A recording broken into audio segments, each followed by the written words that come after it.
આપણે મેથીની ભાજી બનાવીશું. તો મેથી છે તેને આપણે સમારી લઈશું.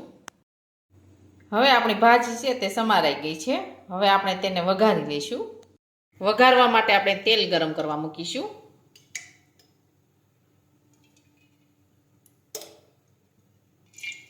હવે આપણે તેલ છે તે ગરમ થવા દઈશું. હવે આપણું તેલ છે તે ગરમ થઈ ગયું છે. હવે આપણે તેમાં રાઈ અને જીરું નાખી દઈશું.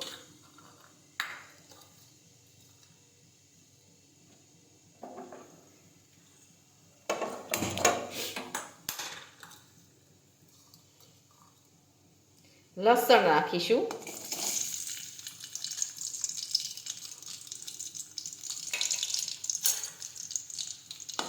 લસણ છે તે આપણે લાલ જેવું થવા દઈશું. હવે આપણું લસણ છે તે લાલ થઈ ગયું છે. હવે આપણે તેમાં હિંગ નાખી દઈશું. મેથીની ભાજી સમારી છે તે નાખી દઈશું.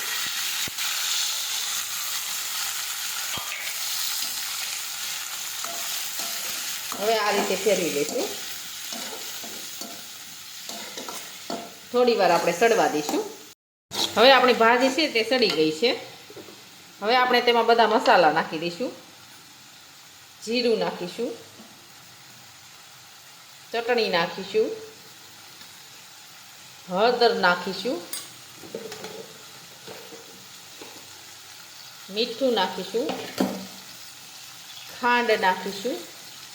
હવે બધા મસાલા છે તે આપણે મિક્સ કરી દઈશું.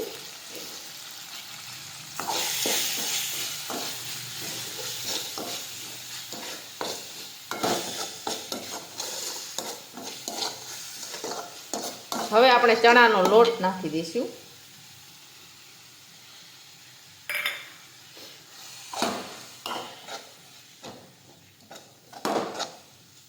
હવે થોડી વાર આપણે ચણાનો લોટ છે તે શેકાવા દઈશું.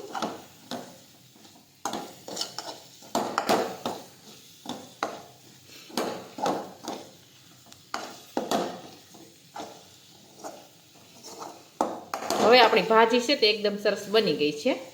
હવે આપણે ગેસ છે તે બંધ કરી દઈશું. હવે આપણી મેથીની ભાજી છે તે એકદમ સરસ બનીને તૈયાર થઈ ગઈ છે. અને અમારો આ વિડીયો ગમે તો મારી JK કુકિંગ્સ એન્ડ હેન્ડવર્ક ચેનલને લાઈક કરો, શેર કરો અને સબસ્ક્રાઈબ કરો.